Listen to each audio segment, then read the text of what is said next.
there I am. There you are. What happened there? Okay. Welcome everyone to the Music Beez podcast, episode 3. Today we've got Lee Bridges, who has been through lots of areas of the music industry and gone through a lot, I think it's fair to say, in his short young life already. So we're going to be talking about the performance side, what you're doing now, because I know that you've done the business side as well as drumming. So just introduce yourself, tell us a bit about you and where you started off and where you are now. No worries at all. Look, first things first, so lovely to see you guys, and thank you so much for having me on your wonderful podcast. I have a fairly short life. You are completely right. I'll do it in a nutshell, because the one I love chatting, as you'll probably know. I always freak chatting about myself, so I'll give you like bullet points over the years, if that's all right. That would be wonderful. I started school I started playing drums when I was like 14, and I just fell in love with it. I started doing it because I was really fat at the time, and there was this kid at my school called Charlie Bevan, rest in peace. He was a good guy. He died in a car crash.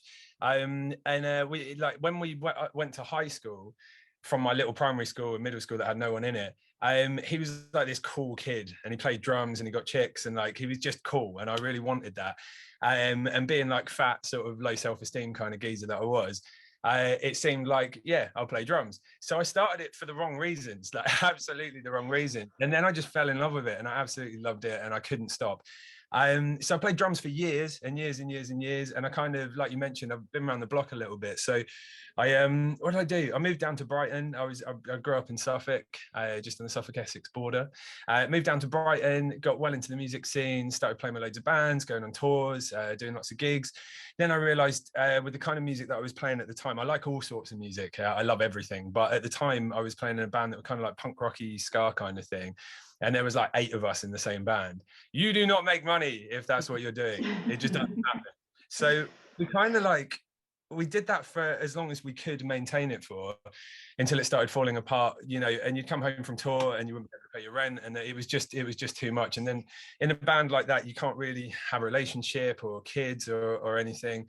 Your liver gets screwed up pretty quick, and your hair falls out. So I did that for a while, but then I realized I needed to make a bit of money. As a sort of growing up musician, I never really thought the money was that important. I was always that guy that was like, oh, I don't need it, but it is what it is.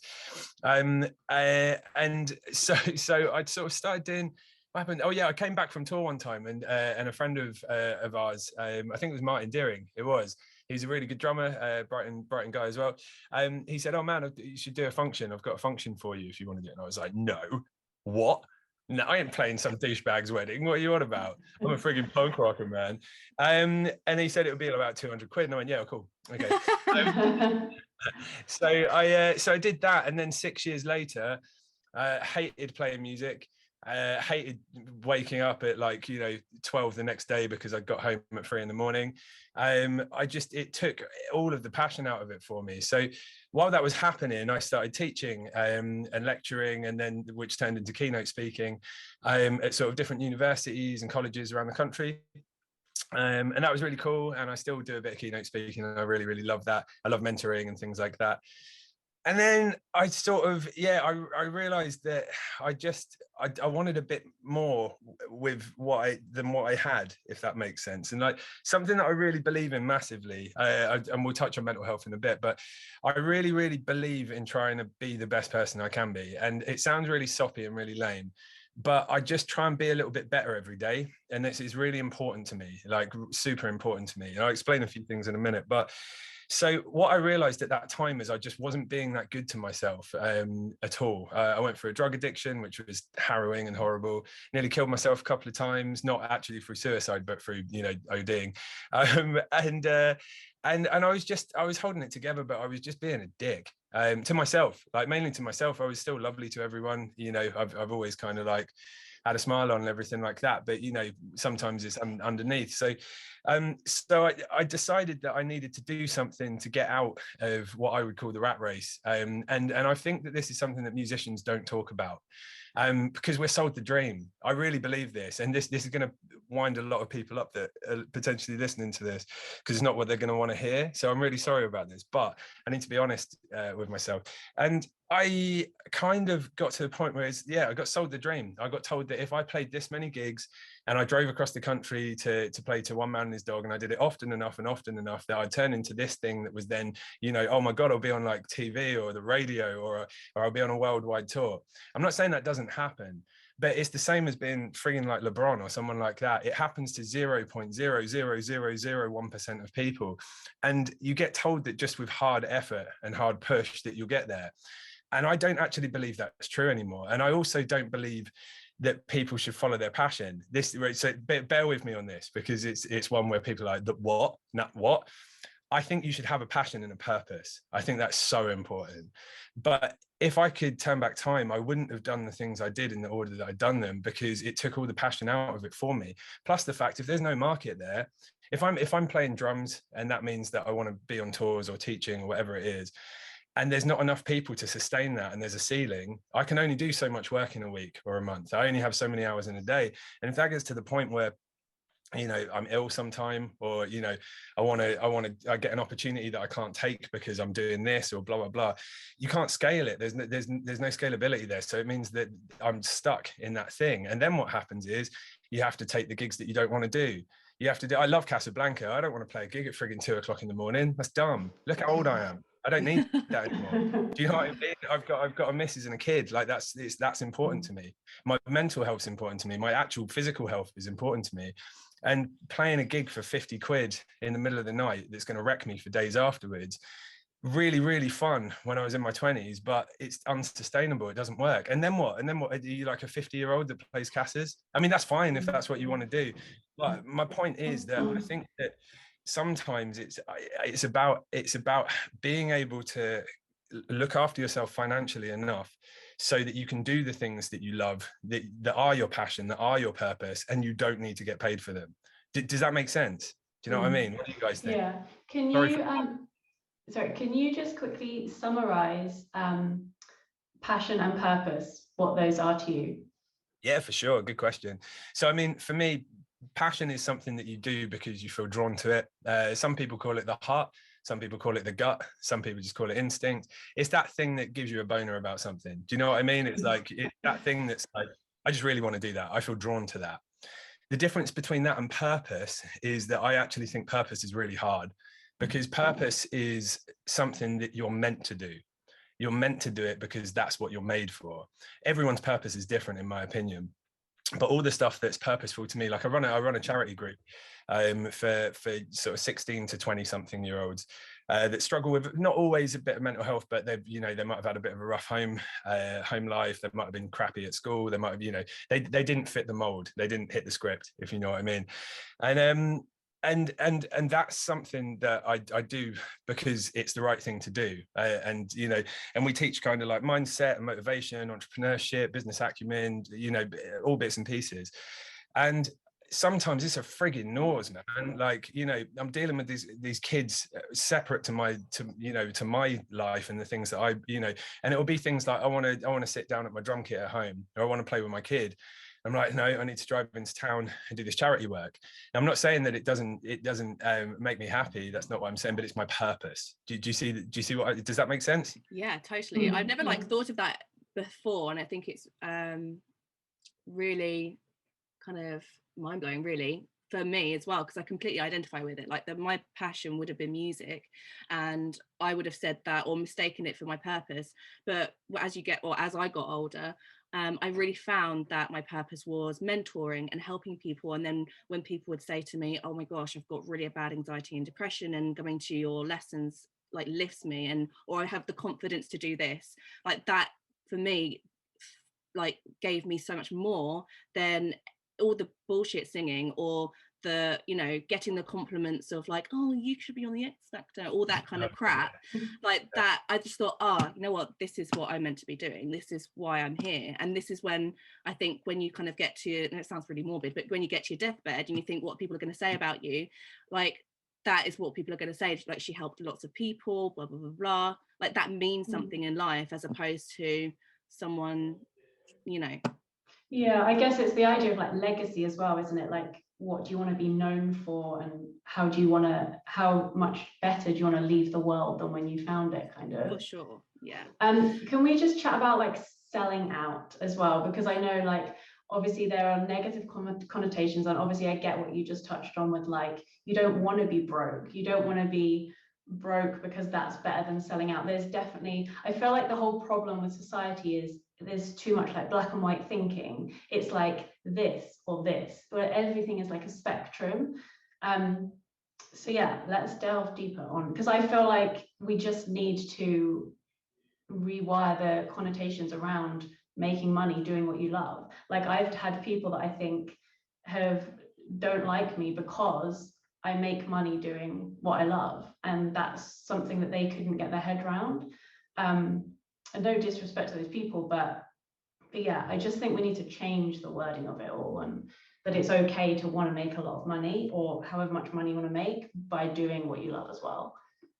100%, man. And I mean, like, the thing is, there's a few points there, but from my point of view, but it's that thing, right? If you go to the bar and you're broke and you can't afford your rent, and you come in and people are like, and your friends are like, oh my God, everything all right? You're like, man, it's just like, I just can't I'm broke. And they're like, oh, buddy, let's talk about that. Let's have a chat about that. You try turning up to the thing and going, I've just worked my ass off for the last 10 years and I've just cashed a check for 100 grand. And they're like, arsehole, I don't want to talk about that. There's a real problem with money. And it's not just money. There's a bunch of other things as well. You're not taught it at school. It's those things where for me, it's such a like sticking point, because as I lectured for years, and I never really hit the syllabus because I didn't agree with it a lot of the time, which is why I got let go in the end from one particular place. However, all of my students got first, which I found quite interesting. Did you know that? But yeah, my point being is that I do that whole thing about it being a rat race. Like, people hear that, but they don't necessarily think about it. But why the hell do you think that school is Monday to Friday, and then work is also Monday to Friday?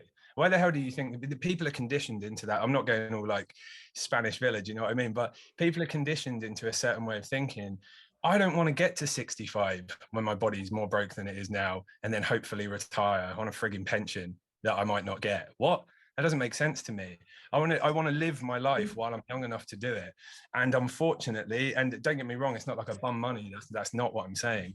I'm saying that I've been brought up into a world where that's the currency. That's what I have to use I can swap value for that. That's absolutely fine. But I can't pay my rent with value. Do you know what I mean? I can do a sexy dance for my landlady, but she's not going to buy that. That's not enough. It might work once, or maybe 4 times, but but the point, and on top of that, it's the thing is where people don't like talking. People like being open, and on top of that, people love to be right. And it's such a dumb thing to do. To be right is so dumb, because what it means is you constantly live in this world where you think everyone else is wrong and you're the best that you can be, and blah, blah, blah. It's just, that doesn't work for me. And what happened was when I started doing this, because I was getting the little sellout remarks, and I think I still do quite a bit. I think because I set up a business in finance not long ago, which is so out of my comfort zone. It's got nothing to do with anything I've done before. And just to pick out a point you mentioned a minute ago, I think that you can teach yourself to love stuff. Whenever I wash, this is true, when I wash the dishes at home, I do it the best I can. I literally do it the best I can, because I want to be proud of what I do. I don't want to waste my time. So if I'm going to do something, then I'm going to do it as well as I can. So with all that in mind, it's like I think that the whole sellout thing is one of those things where people say it when they're not where they want to be. I haven't got time to call someone a sellout.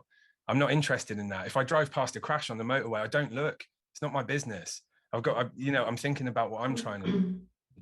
So and I think once it all boils back down to self-love and self-respect, and actually looking after yourself, being a good person. Do you know what I mean? Because hello, Mush, little cat. I'm around my mate's house and his little cat's here. But yeah, when you get to that point where you're like, you're living what's right for you, and you're hitting your purpose, and you're like, you've got a reason to wake up in the morning. You haven't switched off.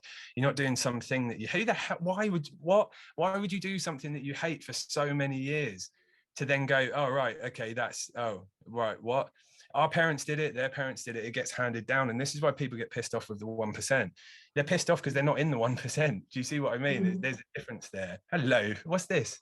Hello, buddy. Sorry, he's like literally But yeah, to the last point on that is, I think that as well as this, the whole music side of things, this is something that took me long, because when you love something and you're passionate, not purposeful, but passionate about something, like I love music. If a song comes on that I love, it does something to me. It makes my heart flutter, or it might get the hairs on the back of my neck sticking up, or it might make me happy or laugh or whatever it is.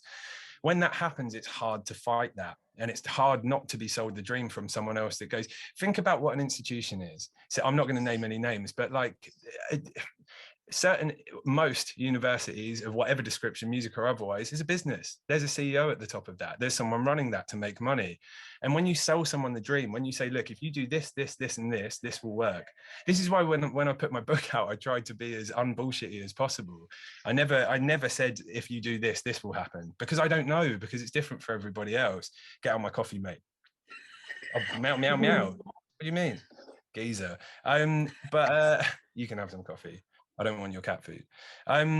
But yeah, there's so right, really quickly, I always try and reverse engineer everything, and I try and think about whether I'm being a producer or whether I'm being a consumer. I don't want to be a consumer. I want to own Netflix. I don't want to be watching it. I haven't got time to watch Netflix. I want to be building something as opposed to living in something. Do you see what I mean? And the thing with that is you can be super successful as a musician, but the conventional route of like gig, sleep, repeat, network, gig, sleep, repeat, that's it.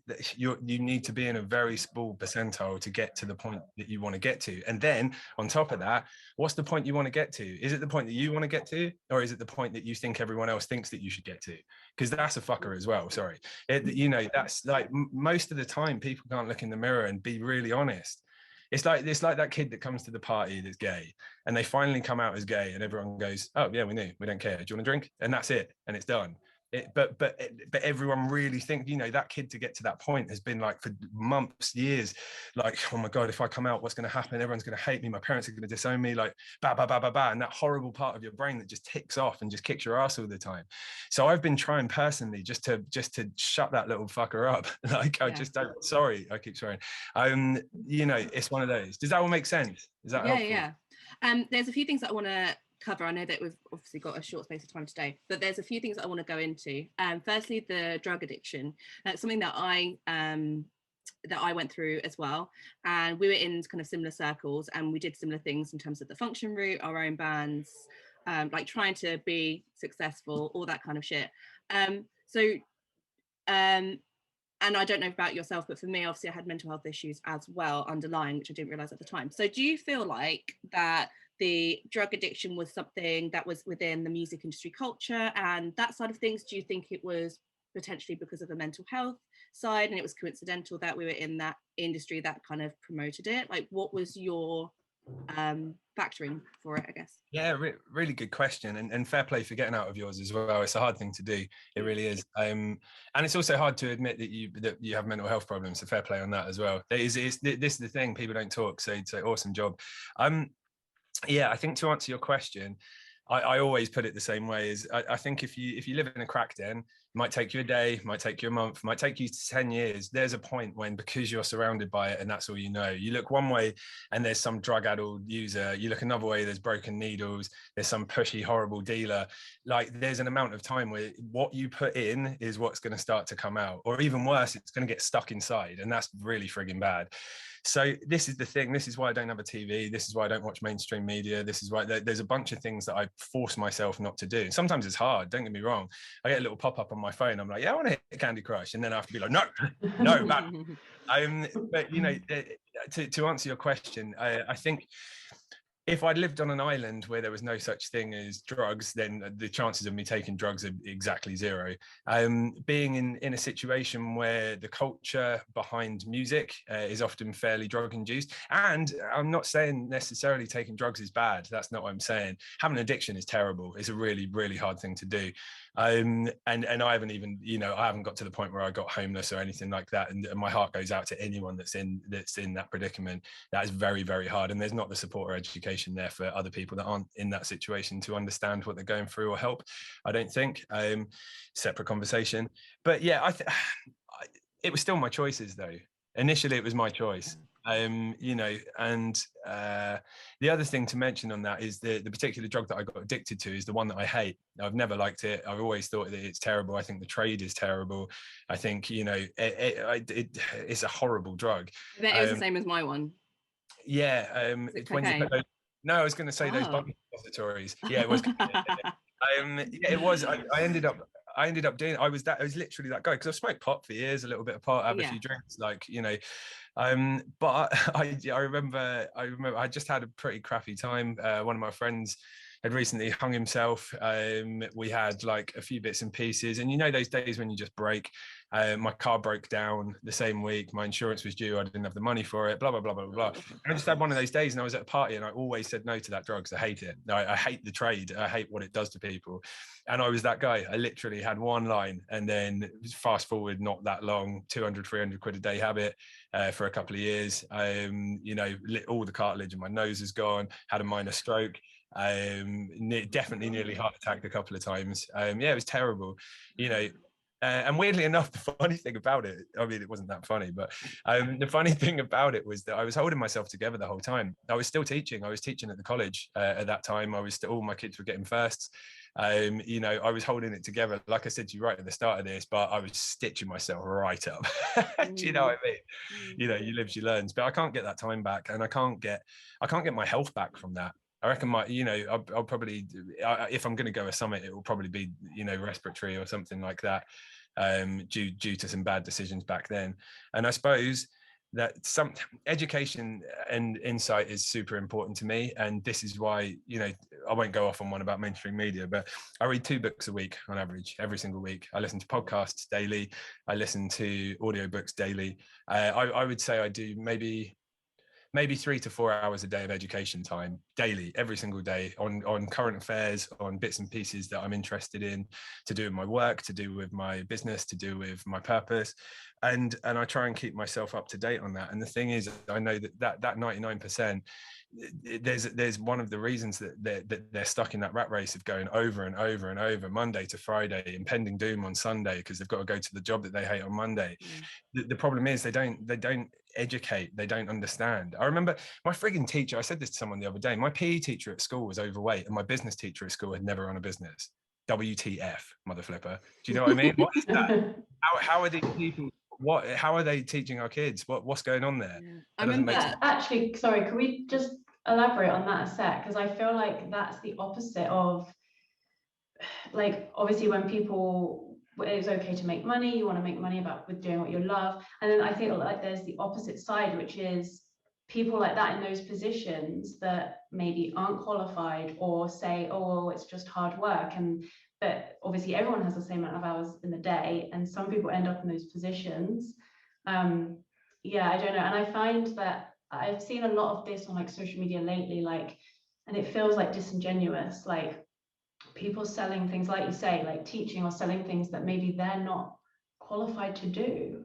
And oh my God, I kind of know the backstory, and I'm like, oh, something just doesn't feel right about it. And I don't know, I think authenticity is so important at the moment, and always, just for putting yourself first, for your own enjoyment and well-being. Yeah. But like, I feel like people kind of use that non-authentically. I don't know, I can't word it. It's just, I think, feels like very fake. I was watching a Kathy Burke documentary, and she was saying how, hey, like, represent, go on, girl. Love her. She was saying that basically it was just fucking luck. It was just luck that she got the jobs that she did on TV, and then it went on from there. She could have very easily stayed and stuck in her very working class lifestyle, being really poor. It was purely luck. And that's the same for everyone else in a similar, this kind of industry, the creative industry, is that it is luck. You can work just as hard as someone else. It is who you meet and the opportunities that person gets. And it's not because they've worked harder. It's not because they've gone up and down the country. It is because of chance. So going back to what you said, Effie, it's like that thing of, you know, if you're going to do what you're going to do, like in terms of being in a creative industry, do it because you love it first and foremost, and because it's good for your soul, and you want it, without that expectation of, I want to rule the world and be the most famous person. Because what happens when you do get to that point? It's like Lee was saying, like, you get to that point and then what? Like, how do you feel then? Like, it's going to be such a like feeling of loss and not knowing what to do from there. Also, what I found really interesting is I heard, and I'm going to keep it really, really vague because of an NDA involved, but I was informed that with creative industry, and it was not necessarily music, although I'm very sure that is exactly the same, but it was for acting and studios, they have a budget they have a cocaine budget, and they will, and like they'll bring it in. So like going into an industry which is, and it is predominantly cocaine, like, which obviously escalates into other drugs, but going into an industry which is all culturally really around drugs, which I mean, I'm quite naive. I'm like very Disney in my head. I kind of think everything's rainbows and unicorns to an extent. So I was like, what? She's like, yeah, like, yeah, studios pay for drugs for people, like it's a known thing. And I was like, what? But that's illegal. That's against the law. Yeah, it has a name as well. It's like payola. They used to call it, well, it was payola when you'd stick it in the CD or a cassette when you were sending it to like the DJ to play. Oh no, I mean like the budget was like flowers. I remember someone's told me, I don't even know if I should say it, I have no idea what is hush and what isn't. It's something on flowers, and it's like coke and strippers or something. I don't know. So I want to talk a bit about kind of how you went over to starting your business, which was Beach Music. Yeah, starting your business and obviously writing your book, because that was such an amazing thing that you did, and I was so proud of you for doing that and releasing it. I just thought it was so cool. And I mean, anyone who really writes a book and gets it out and it isn't like a ghostwriter kind of thing, I always think is amazing and should be celebrated. So yeah, I was really proud of you when you did that. So yeah, talk about your business, what happened. Obviously COVID impacted, and obviously your book as well. No worries. Thank you. I really appreciate that. That's awesome. Yeah, so Beach Music, me and a really good friend of mine set it up years ago. So it would have been about 8.5 years old this year. Bootstrapped it from nothing, noticed a few gaps in the market, and the idea was that musicians were, as you know, super busy in the summer, super busy over Christmas, and then nada. And also because most musicians don't have much business acumen. So we wanted to build something initially that turned into it was to facilitate musicians getting a salary. So basically they would be able to have regular work throughout the year. The idea being that we managed to do it. We didn't scale, but we managed to get to the point where we'd approach hotels, because hotels are open all year round. They always want music, but they never have live bands and live musicians and stuff like that. And what we'd get is a retainer with those particular hotels. So then we could say, right, Rose, Effie, do you want 52 gigs this year? And you have a gig a week at one hotel, and then you have another 52 at another hotel, and you're sorted, and you have a salary. And then on top of that, we were trying to, and we never quite got to the point where we could launch this, but we were trying to open so that we would be able to help musicians sort of actually, manage accounts, but basically all the business side of stuff that's really important that you never really get taught at school either. So we built that, and we had ups and downs as you do in every business. Someone said this to me recently, because obviously I've run about 7 businesses since I was a kid. I've got 3 active at the moment. And someone said to me recently about how it feels to be a business owner, and they were bang on the money. It feels like you're getting fired from your own job 10 times a day. You just get kicked. You constantly get kicked. So it's that you're always like, right, okay, oh shoot, that's happened, right, okay, now I need to sort that, okay, well, oh my god, okay, this is kind of stressful, so now I need to do this. And what happened was we had all those ups and downs, but then we got to the point where the guy that I originally started it with wanted to move on to other things, and then another guy that was sort of working in partnership with us sort of came on as my partner, and then we basically, but COVID just wiped us overnight. Wrong industry, entertainment industry. And stupidly, and this is something that I did a little hiccup, little one there. This is something stupidly that I didn't realize that forefrontly until that happened. I mean, we had offices, staff. I lost everything overnight, and the thing was, I tried to, and I did not want to. They're good people. I've never expressed that someone works for me ever. They always work with me, and that's what it sounds soppy as hell, but it's true. And these are good people. These are people that have got families, people that have been with me through thick and thin. And I didn't want to fail furlough them, and I didn't want to stick them on, I didn't want to cut their wages, so I paid them out of my own pocket for the first lockdown. And then surprise, surprise, there was a second one, a third one, and I just nearly bankrupted myself. So we had to wind up the company. So that went for insolvency very recently, signed all the paperwork. So that's like a dead duck now. That's completely done. It's definitely not a sob story at all. It was a phenomenal learning experience as someone that wasn't. Throughout that time, I wouldn't have called myself a business owner because I didn't understand what I was doing. Kind of jumping off the cliff and making the plane on the way down, if you know what I mean. And so yeah, and then while that was happening, I thought, right, I need to pivot really quickly. I actually don't like the word pivot, but I had to come up with a new plan. So I randomly set up. I was like, right, what industry is not going to go anywhere? Finance. So I set up a brokerage, which we're only about 7 months old now, but we're doing really, really well, which is awesome. And my strategy for that is I've got a 5-year exit plan. We want to sell for, a decent whack, be able to retire at the age of 40. And it's all on the cards, which is really, really good. And when I say retire, I don't mean just put my feet up somewhere else. It will enable me to do my charity work without needing to get paid for my charity work. It will enable me to write more, to put out more content when I'm not worried about paying the bills. And the thing with that is, so just to answer your second point, or to mention your second point, is I put the book out, and the book was based off I love teaching. It's one of my favorite things to do. The problem is that when I don't like things with a ceiling. I only have my 24 hours in the day, same as everybody else, like you mentioned. So for me, I can't service enough people in that time. And I know what I'm terrible at. I'm terrible at so many things. I'm very good at getting the best out of people and making them feel like they can believe in themselves. That's just something I've worked on so hard. And my hit rate's 100%. I've never had someone that's had mentorship with me or had lessons with me where that feedback hasn't come back, or that they've gone on to accomplish the thing that they were trying to accomplish. And so I wanted to come up with a way of being able to service a bunch of people at the same time without it taking up my time after the initial time it took. So I was like, book. And I started writing that's not a porky wholeheartedly, but that sort of came after. But I started writing the book I started journaling when I was trying to come off the gear. And I started journaling, and I was writing these little hacks out, and they were sort of helping me because it was action. I was doing something as opposed to thinking something.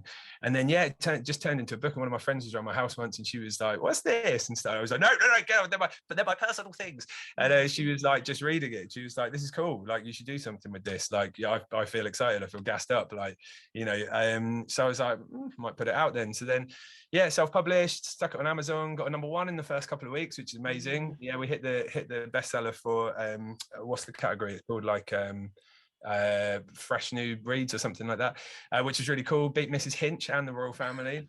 Bang. And then sold a good few thousand copies in the first month, which was great, with no marketing spend or anything like that.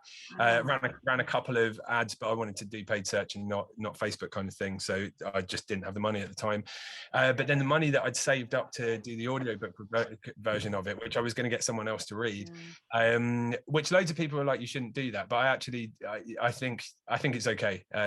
However, that's not what's transpired. But what I did was I had about 10 grand saved up, set aside, that was just for the audiobook. And I was going to get someone in professional, make it like literally pucker. Do you know what I mean? Because obviously my market's global with that. We have more sales in the US and Australia than we do in the UK, which is insane. Wow. So I figure if it's just someone with a decent voice, like listening to my frigging, like, do you know what I mean? Nobody wants that. Some people want that. Not many people want that. My mum wants that, but but yeah, but then with the non-furloughing the beach music stuff and everything like that money just went really quickly. So then what I decided to do, because I still wanted to, I run a mailing list, and like quite a lot of people were like, "Oh, we want, where's the audiobook? You said it was coming out. Where's the audiobook?" So okay, cool. So I've done it as a podcast. So I'm about halfway through it at the moment, but that's going really well as well, which is cool. Amazing. And I just love it, man. Like this is what I'm saying. But the hard truth is, I'm not an author. I'm definitely not an author. I'm a Lee, and I couldn't retire off of book sales at the moment. That's it's not paying my rent, and you can sell a good few thousand books, and it's still overheads, expenses, everything that comes with it. People, I've had so many people be like, "Oh my god, like you must be rolling in it at the moment." I'm like, "No, I've sold a few books on Amazon. I mean, Amazon are rolling in it." Do you know what I mean? Like that's. So yeah, so I'm building the company at the moment, exit strategy, get the hell out, get out the rat race, never have to work again if I don't want to, and then spend my time doing me lovely things that I feel purposeful for. Does that answer your question? Yes, it did. Yeah, excellent. Yeah. How are you guys? I hate, like, I feel really bad because I'm just waffling. How are you guys? What's up? Yeah, great. No, it's your time to share your wisdom and talk. Your story is like super inspiring. So yeah, thank you for doing this.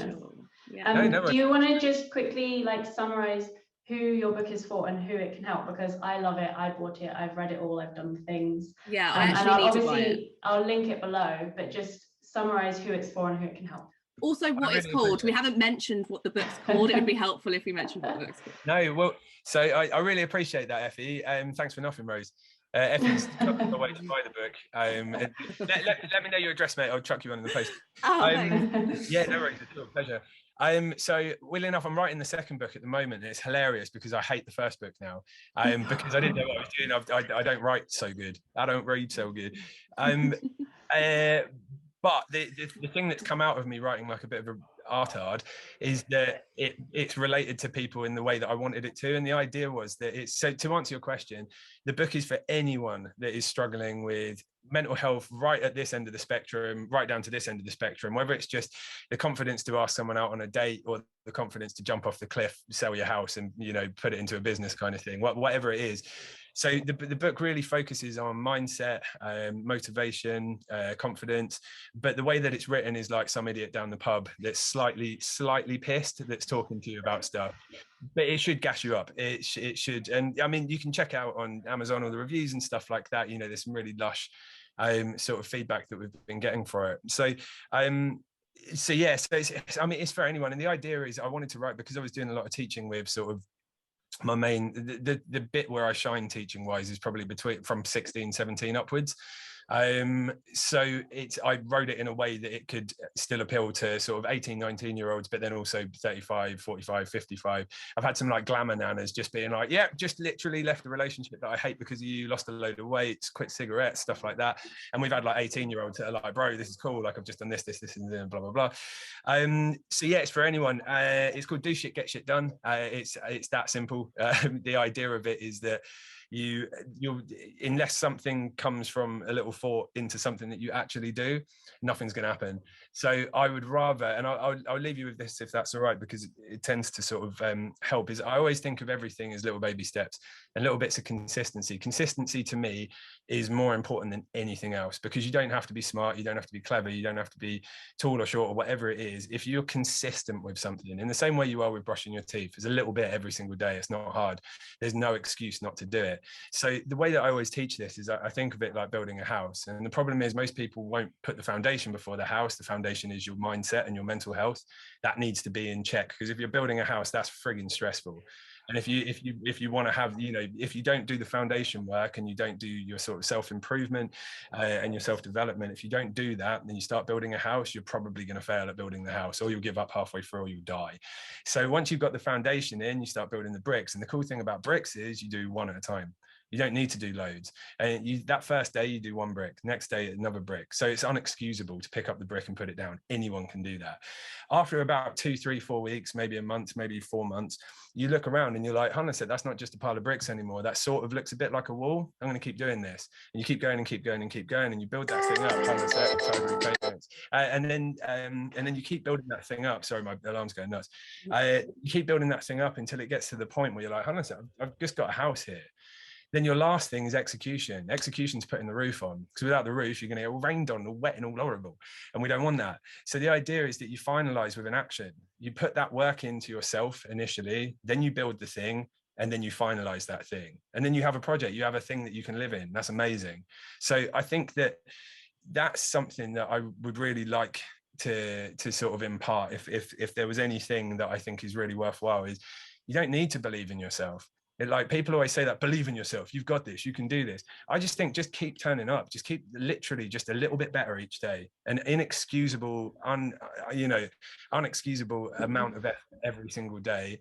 And you're playing the long game then. And then as soon as you hit year 1, year 2, year 3, and you've got that thing, nothing's a quick fix. Everyone jumps on the quick fix. Pills won't make you thin without there being a repercussion.